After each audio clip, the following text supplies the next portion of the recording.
CM KCR రాష్ట్ర ప్రజలకు హోలీ పండుగ శుభాకాంక్షలు తెలిపారు. వసంత ఋతువుకు నాంది ప్రస్తావనగా పచ్చని చిగురులతో కొత్తదనం సంతరించుకుని వినూత్నంగా పునఃప్రారంభమయ్యే ప్రకృతి కాలచక్రానికి హోలీ పండుగ స్వాగతం పలుకుతుందని సీఎం కేసీఆర్ అన్నారు.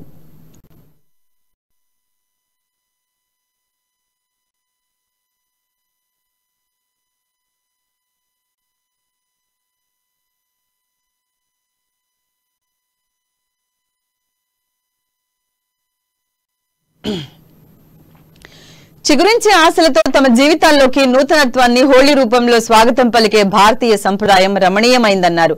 రాష్ట్ర దేశ ప్రజలందరికీ హోళీ పౌర్ణమి శుభాకాంక్షలు తెలిపారు. హోళీ పండుగ నేపథ్యంలో పల్లెలన్నీ వెన్నెల నవరాత్రుల్లో సాగే చిన్నారుల జాజిరి ఆటపాటలతో కొలతల చప్పుళ్లతో ఉత్తేజం వెల్లివిరుస్తుందని తెలిపారు.